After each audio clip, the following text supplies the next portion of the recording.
Our next snowstorm could be a snow bomb as it rides up the East Coast with the potential for big totals and maybe even blizzard conditions. Welcome in, everybody. Happy Tuesday.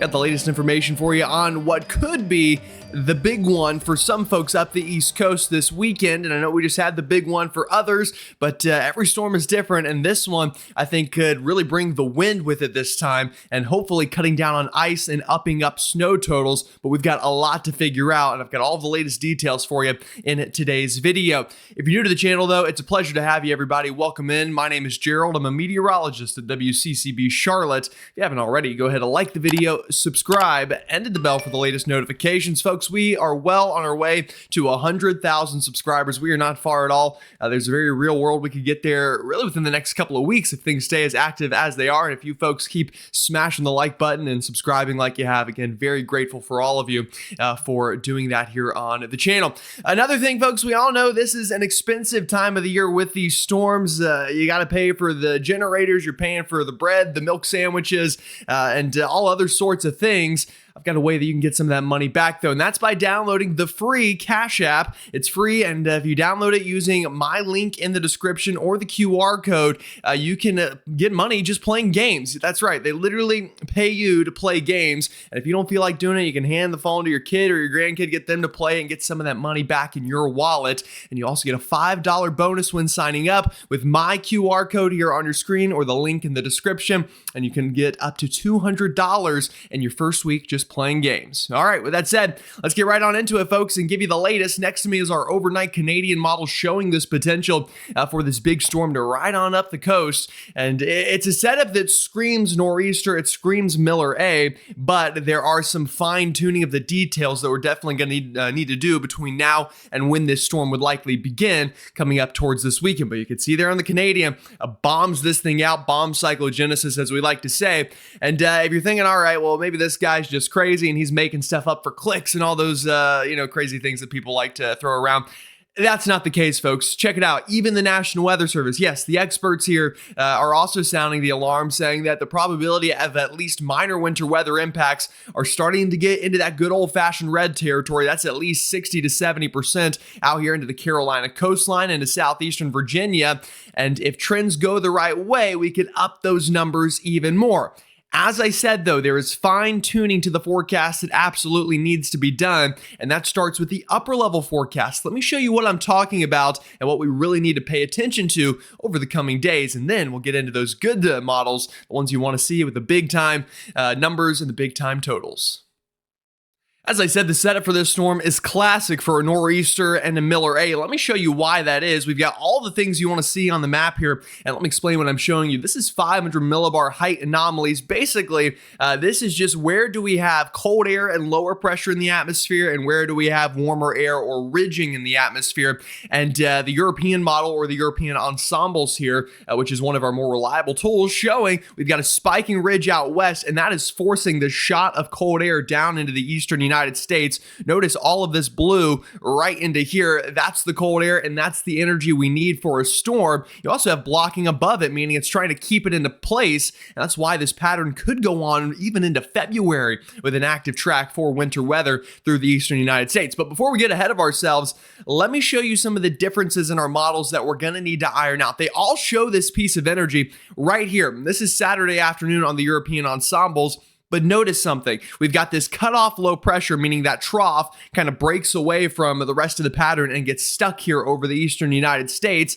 The placement of it is oh so important, though, folks. Notice here, it's right over Virginia, North Carolina, and diving down into South Carolina right here before eventually it kind of starts to move a little bit more offshore.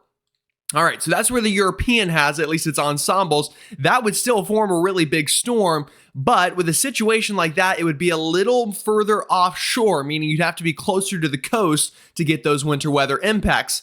However, some of our other model guidance, the European AI, for example, here has a bit of a different solution. And I'll say the European AI has been very good this winter so far, so we'll give it credit.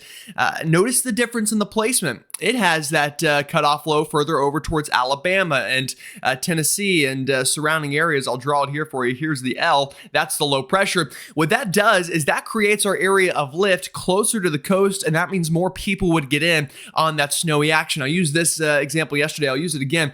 These troughs are like a ballerina. The winds are very fast right here in the bottom of it in this corridor. That's where the cold air is hitting the warm air, and it's that pressure and temperature gradient that really speeds up the wind. So when air is coming into that, I'll draw that into yellow. It's like a ballerina. If you really want to speed up, what do? Well, you bring in your arms, and that kind of brings in your frictional force, and there's less to slow you down, so you speed up really quickly. It's the same thing with the air. So it's in that yellow area that we get air that comes together, which actually sinks and creates high pressure or cold air and boring weather.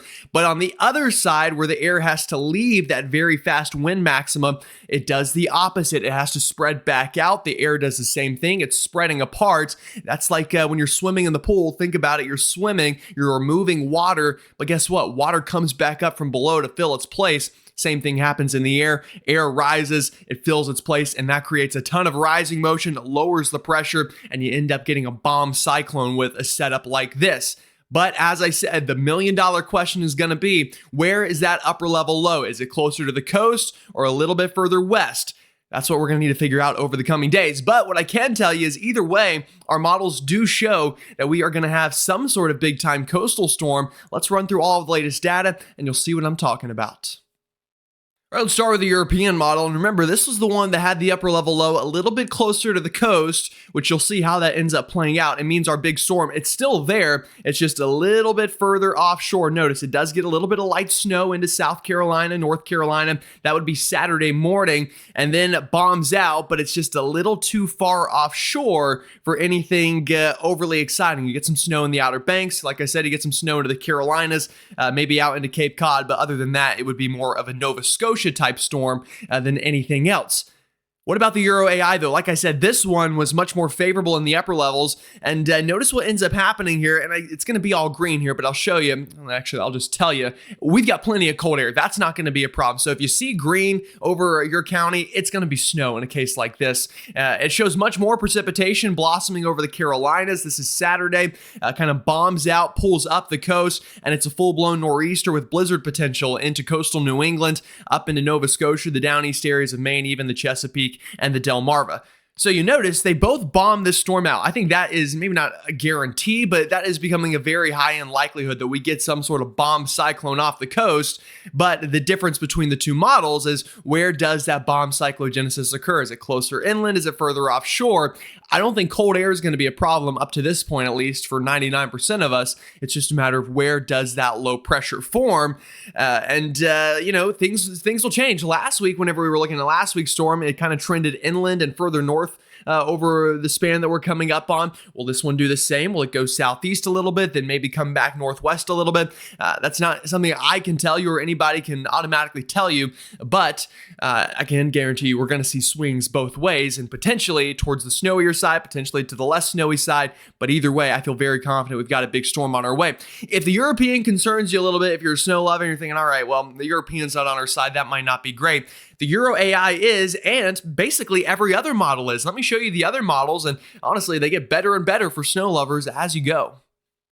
All right, here's the GFS model, also brand new from this morning, and you'll see, here we go. It starts like the other model, Saturday morning, snow tries breaking out into the Carolinas, and this thing bombs out. This would be, honestly, again, this is not a forecast. We're just looking at models right now and kind of finding the direction that we're trending, but this would be a full-blown blizzard for southeastern Virginia, for the Outer Banks of North Carolina, and then also a blizzard up into Cape Cod. It's close to the northeast areas like the Jersey Shore. You would definitely get snow and a lot of wind, but it's going to be probably a bigger deal for the Carolinas, Virginia, and up into Cape Cod and into Nova Scotia with a look like the GFS there. And then look at that, more energy eventually flying through later on, but we won't get ahead of ourselves up to this point in time. Either way, though, big time nor'easter showing up there on the GFS. The Canadian model, it's the one I showed you at the start of the video and has been very steadfast in its thinking of a big time nor'easter. Here we go. I mean, all the models really start the same, folks. This is very good agreement for today to be Tuesday and this to be a Saturday storm.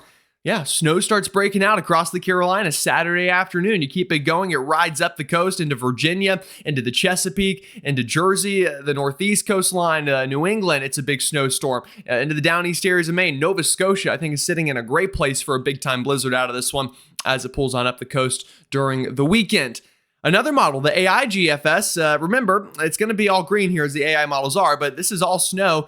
It is very similar to the European AI. It breaks snow out over the Carolinas Saturday, pulls up the coast, and it's almost a mirror image of the European AI. So every model looks just about the same, give or take a couple of tweaks, except for the European itself. Now, a lot of people say it's the King Euro. I'll say with the last storm, it wasn't necessarily the king of things. Sure, it started that north trend, but actually in the end, it and the GFS kind of ended up coming together on a final solution. So, I wouldn't overly worry right now if you want a big winter storm and you don't want, you're worried that the European doesn't show something exciting. It has other runs where it could swing right back this afternoon. Obviously, that's what I'm going to be keeping an eye on is the trends, but something that we can look at with high confidence to this point in time are ensemble members. It's one of the best tools that we have. Let's go ahead and take a look at them, and you'll see that, the chances of snow are absolutely still pretty high for millions of Americans.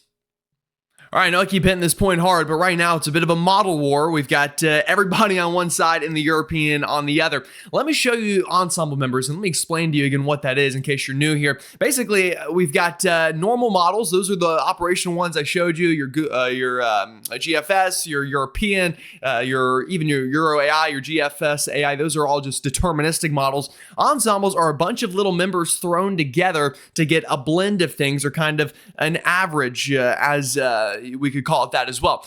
This is the European AI and its ensemble members, and this is showing pressure. So like I said, obviously we're going to have very strong high pressure. And guess what? That's where I told you that convergence is. Yeah, it checks out in the end, doesn't it? I always love it when the meteorology does its job and the math makes sense.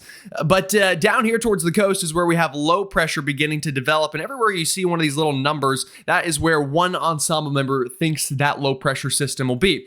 On the European AI, notice you've got a really good cluster right here of members just off the coast of the Outer Banks and off the southeast. With a setup like this, if it is where a lot of these members show and you see a big cluster there, yeah, you see some other members that are further out to sea. That's something to watch, but easily the highest cluster is closer to the coast. That would produce big time snow, likely, or at least some sort of snow. For some people in the Carolinas, it would be big snow. Others, it would be more of a moderate snow. And either way, in that blue circle is where you would get snow likely with a setup there, like the AI ensemble member show, and then pulls it up the coast. And you've got a lot of members there that are in prime position for a big time nor'easter into coastal sections of the Northeast. The European itself and its AI, or its ensemble members rather, showing a little bit of a different scenario. Notice where it tries to form the low. You still got a lot of members that are very close. In fact, I would say most of them are a little more similar to the European AI's ensemble members. This, again, is the normal European. But you also have some members further offshore. And that's going to be the case. Once we finally pull all this together and we get enough balloon data and airplane data out of this upcoming system to really know what's going to happen, we're going to have a way better idea of exactly who could get the biggest snow. But it's those little differences. And again, if we back it up, it's not huge right now. This is the European AI.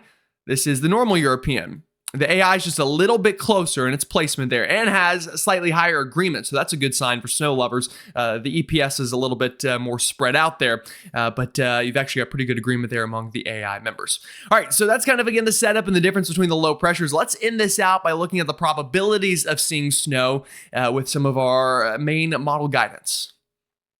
We'll start with the AI again and its ensemble members. This is just showing where we would have precipitation falling. Remember, it would be snow. We've got plenty of cold air. And notice, yeah, it blossoms a pretty good amount here. Generally speaking, it's not a ton of precipitation. It's around 1/4 of an inch or so of what would be rain, but the highest number is out into the Outer Banks and into eastern North Carolina. You also get higher in QPF values up into Cape Cod. Now, the good news is for snow lovers, I think that this would be a pretty good ratio snow due to the cold air. So even if, let's say, Charlotte does manage to get snow out of this and we get 1/4 of an inch, that could still be, a couple of inches worth of snow, given that the ratio here would likely be pretty good. You might not need a lot of it to fall from the sky for it to stack up very good, which is different from a lot of our storms. But like I said, This is probably more of a either it's going to be dry or it's going to be snowing. And if you can get in that sweet spot, the ratios could be very good. In terms of the chance of seeing an inch of snow right now, we'll start with the European ensembles. Remember, this is the one that is maybe on the less exciting side, but still shows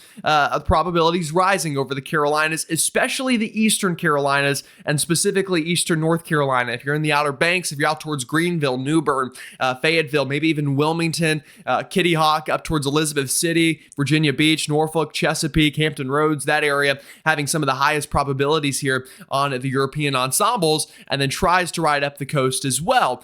The GFS and its ensemble members also showing that chance of at least an inch of snow, but way higher. Remember, the European kind of out on an island right now with lower probabilities. The GFS blows up the chances of this. In fact, has an 80% chance that Raleigh and Fayetteville and Lumberton and Laurinburg, New Bern, Southern Virginia, or at least Southeastern Virginia, gets at least an inch of snow. Even kind of has pretty good totals down towards Columbia, South Carolina, and then blows the chances of this up towards the coast. So we're in Tuesday right now, folks. We've got a while to go. This would probably start Friday or Saturday. And we're going to have to see how this battle plays out. The European, a little bit less exciting. Literally every other model is more exciting. So that's how it's going to be. We're going to see where things go. So expect shifts in the data, expect new tracks, expect new totals. Today's Tuesday. I'm not quite comfortable enough yet to show you potential totals, but I will say if we get some of the bigger solutions, this could be a double-digit snowfall easily for somebody. Exactly who, though, and where, that's what we're going to have to iron out over the coming days. All right, folks, that's all I've got for you. I'll be back with another update later on today, and I'll be here all week giving you the latest on this potential nor'easter.